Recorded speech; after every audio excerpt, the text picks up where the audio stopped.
Well, thank you. Thanks for taking the time for this interview. Great. So for our viewers, we are here today with Juan García-Gallardo. He is the Vice President of the large Spanish region of Castilla y León. He's a member of VOX.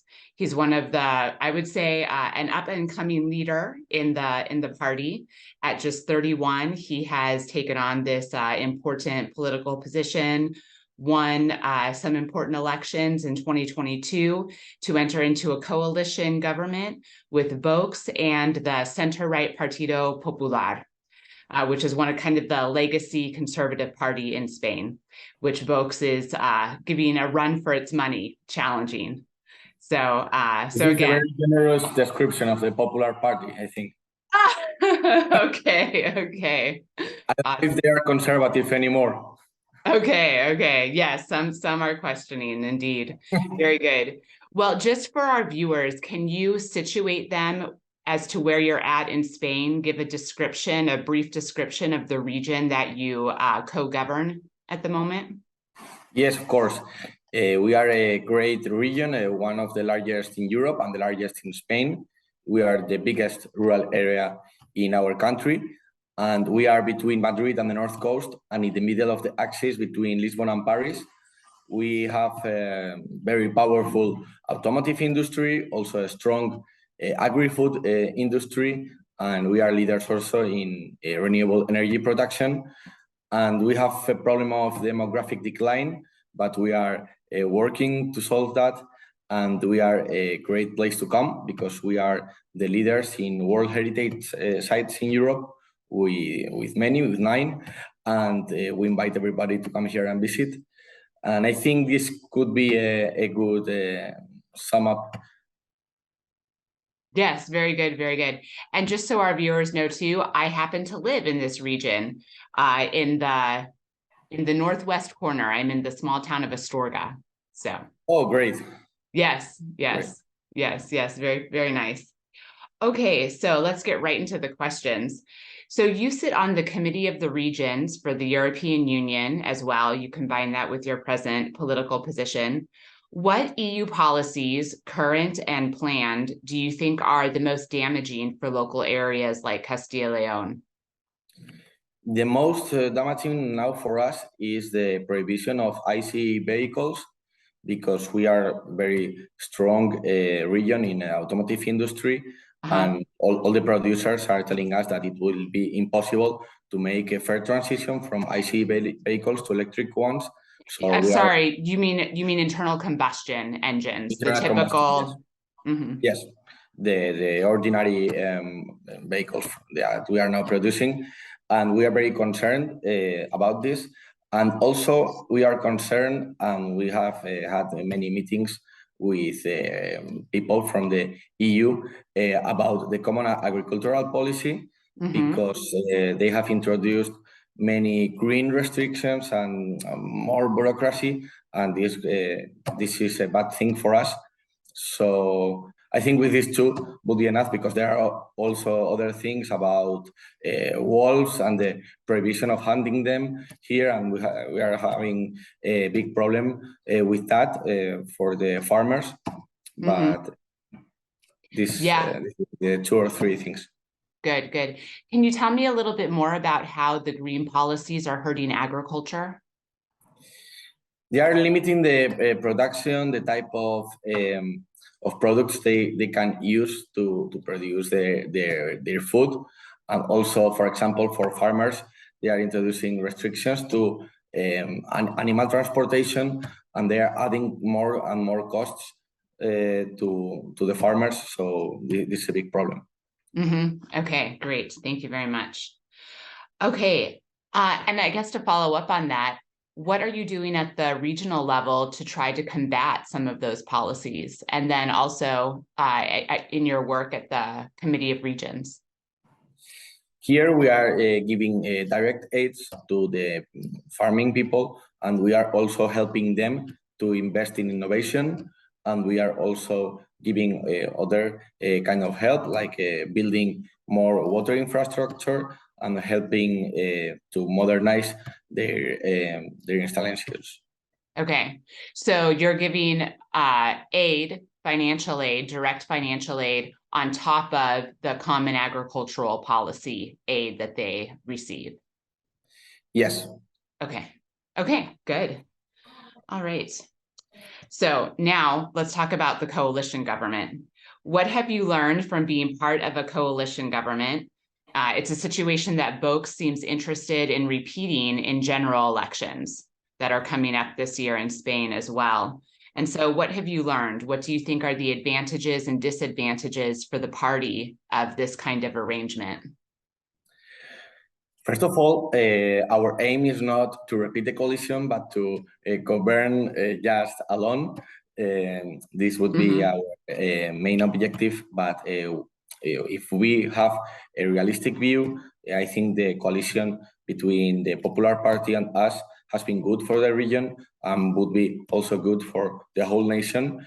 There are many difficulties because we have different principles, different priorities, and we have only the 17% of the votes. So we have to manage to use these votes to represent our people. But I think the coalition is working well. We have a good relationship, and I hope it will be like this for the next 3 years. Okay. And working in the coalition government, what are the successes that you're most proud of, and what are the areas that you have found the most difficult to realize your goals for the region? I think our biggest goals, for example, is the political declaration of Castilla y León as an innovation valley that we are very proud of. And also, I'm very proud of having put the family in the center of our public policies. We have approved tax incentives for the families. We are trying to higher the birth rates, because as I told before, we have a big problem of demographic decline. So I think we are already seeing the results because the natality is going up, but we are not fully satisfied, and we are going to try to keep it high. Okay, good, good. And what do you think you're not going to be able to accomplish? There are many things. For example, we have internal regulations that affect gender ideology that we are against, and we have only 17%, so we are not going to be able to change that in a short term. But I don't know. We are negotiating also the things affecting historic memory. As you know, this a very conflictive thing now in Spain, but I hope we are going to be able to solve this concrete aspect. Okay, awesome. Okay, next question. All right, there's some evidence that despite breakthroughs that VOX has had in recent years in gaining weight in national and local politics, evidenced by you being vice president of Castilla y León, that the party is going to plateau as far as gaining voters and things like that. That's kind of the result of the election in Andalusia. And there are some polls that are coming out that are showing that VOX is going to plateau in these next general elections. What do you think it will take for VOX to essentially replace the Partido Popular and govern Spain alone? What is that going to take?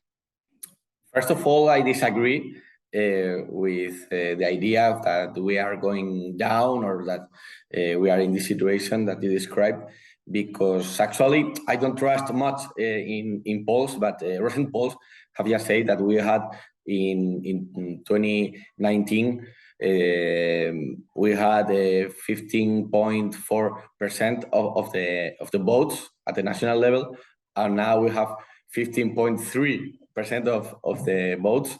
And actually, we have to take into account that in November 2019, they said we're going to have only 14 national deputies, and finally we had 52. So I think we don't have to trust these polls very much.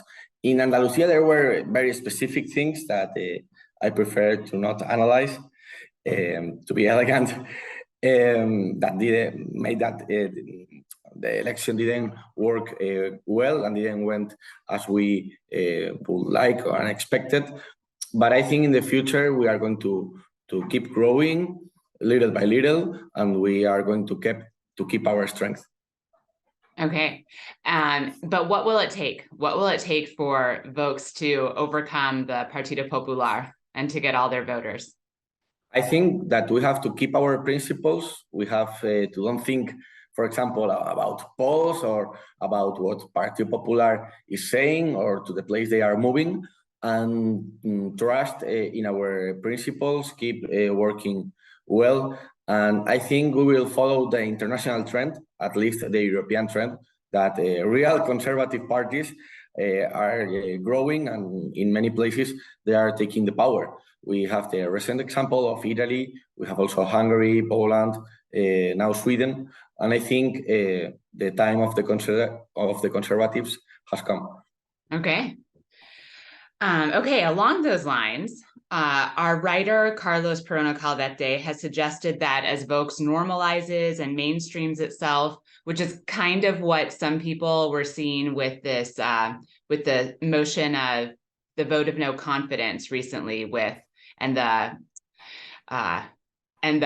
presidential candidate Ramon Tamames, who is an old leftist guy, a part of the democratic transition of Spain. Anyway, that as you try to mainstream and reach for that center, that you might lose that edge, and you could lose support even to a renewed anti-woke patriotic left, such as represented by the Frente Obrero, the workers' front. What do you think? Do you agree? And if so, how can VOX address this? I disagree. I think with this political movement that you described, we haven't lost any elector. Any voter is choosing another party just for this thing. And the political organization that you told about, I think they don't represent anybody. They haven't been in any election. They don't have any single deputy. And we are centered in the working class problems. One of them is the problem of transition for new forms of mobility. And I don't think there's space for a new political party in this side. Okay. Okay. Along those same lines, so immigration, we have to talk about that a little bit. So VOX has an emphasis on reindustrializing and having a strong exports sector for Spain. But can that be, but they also want, like you're talking about, you're in a rural area, they want to empower the rural areas, they want to repopulate the rural areas. The theme for this year's campaign is "The nation begins in the village," that kind of thing.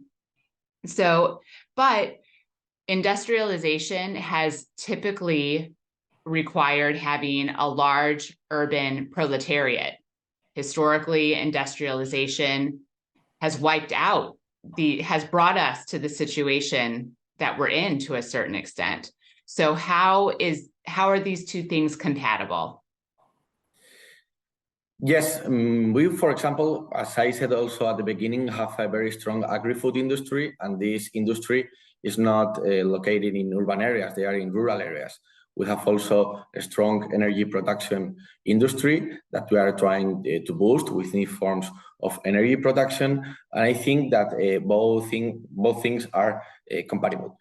Our demographic decline not only affects to rural areas, we have also a problem in the main cities. You can think about Soria, Zamora, for example, and we are trying to reindustrialize all the territory of Castilla y León. So I think it's a complex thing, but we have to try everything. We have to try to push the automotive industry, other sectors, but of course we have a strong industry in rural areas, like for example, the wine production that cannot move to urban areas, or for example, pig meat production and others. And this is our challenge. Uh-huh. This is exactly where I want to push back a little bit. So to begin with, if this region already has a strong agri-food industry, so it already has strong rural industry, why are we having decline problems? The main problem is the birth rate. People from some decades ago have decided to have less children. This happens not only in Spain, it happens in all the Western world for many reasons. And we are trying to encourage a higher birth rate, but also we have to give back life to all these rural areas. If we forbid their style of life, if we put problems for fishing in the rivers, for hunting, for the typical activities of rural areas, the people from there are going out. So we are trying to protect their way of life, their traditions, and I think this is one of the most important things we must do in villages and in rural areas. And also they need to have good public services, but because if the good hospitals, the good public schools are only in urban areas, people are going to move. So there are many things to do, and we have to do all of them. Mm-hmm. Yeah, these services are very costly. Having more hospitals, this is always a problem in rural areas. No, how do you provide expensive urban services to rural areas? How do you do that? We need to spend less money, for example, in gender ideology, and more in infrastructures and roads and schools in rural areas, because we have to have clear the priorities. Money is always not enough. We always want more public money to spend in all these needs. So we have to say clear where do we want to spend the money. Now we are working on a regional law to assure these public services in the rural areas, and for us, it's a priority. Tell me more about this regional law. That's a big news for you, because we are already working on it, but it's just to make sure by law that in some places, in some areas, you at least make sure that you will have transportation, that you will have school, that you will have hospital and healthcare system. And now it's not, we are having some difficulties in this line, and we want to make it sure by law. Okay, so down to what kind of, for example, here in my town, which has 10,000 people, we're about 50 kilometers from the provincial capital, which has one of the 2 hospitals in our province. And here we have a clinic, but it doesn't even have every specialty. For obstetrics, for example, you have to go to León. There is pediatrics here. So would this law ensure more services for a city my size, or are we talking even smaller? We are seeing this law with pragmatism. So now we are studying how far can we go. So I don't want to make sure for you that this will be possible, but we are trying to go as far as possible. And for example, I can tell you that now in the last year, we started investment in all the provinces, so that, for example, people with cancer, they can be treated in their own province. That wasn't like this in the recent years, but we are making this a priority. Okay, good. I also want to ask you further about immigration. So you talk about the wine sector, for example, and here on the other side of a little mountain range here over in the Bierzo, hopefully a region you've visited. It's very beautiful, but it has kind of an up and coming wine sector for Spain. They do a lot of export and things like that. And from what I understand, from what people who I have met who work in the sector, they rely heavily on immigrant labor for the wine harvest. So how is VOX going to get Spaniards to want to harvest grapes? First of all, I want to say that migration is welcome in our region. The only thing is that we want legal and well-ordered migration. We don't want to expel foreign people. We are very thankful for all these people that, for example, works taking the grapes and working for the wine sector and other sectors. But our priority is to have a higher birth rate. That's the priority, and there's a good complement with taking migration. We have a priority there because we prefer people coming from Europe or people coming from America, but of course, we welcome everybody that comes here to work and to do a better society. So now migration is necessary, for example, for the matter you are telling. Mm-hmm, mm-hmm. And then on the energy front as well, you mentioned new energy technologies. What do you have in mind specifically? We are putting the focus, for example, in nuclear power plants. Now we have also a big opportunity with the biogas, all the e-fuels. We have also a big opportunity here, particularly in Castilla y León, with biomass plants and also with other technologies. For example, what we do in the energy production, we want technologies to compete. We don't want to impose any of them, as for example, the Socialist Party has made with solar plants, with wind plants. And we want these technologies to have an energy mix and compete each other so that we can have the energy sovereignty that we are looking for and to have a better energy costs. Other experts have told me that biomass would be a very good idea, and that it can be implemented very well on a local level, on a very local level. But at the same time, one of the complaints here, you mentioned the solar panels and things like that. So 2 questions. Do you have specific plans already in the works for biomass energy? And then why have you not taken more stronger measures against the mass implantation of solar and wind, which is as far as building population and a reindustrialization that revitalizes these rural areas? People in villages feel like they're being drowned in solar panels and farmers feel like they're being chased out. I wonder why you haven't taken more specific measures against such things happening. First of all, I think that you may not know the measures we are taking because sometimes the media don't show the good things we do.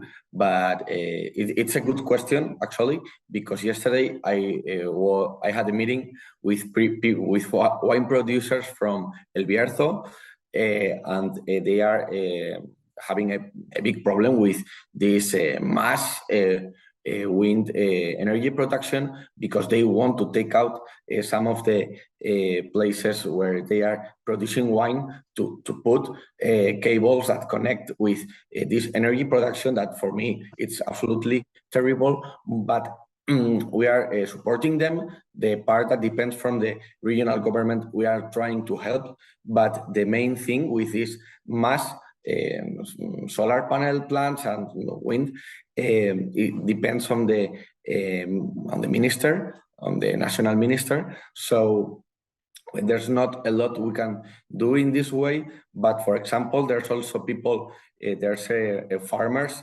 platform in Zamora that is against all these mass wind plants, and this appeared in the local press in Zamora, and they all for our support, they joined VOX to keep fighting for this reason, but from VOX. So yes, we are fighting against it. Maybe we should do harder so that it appears in the press and we have a better impact, but we are already taking action.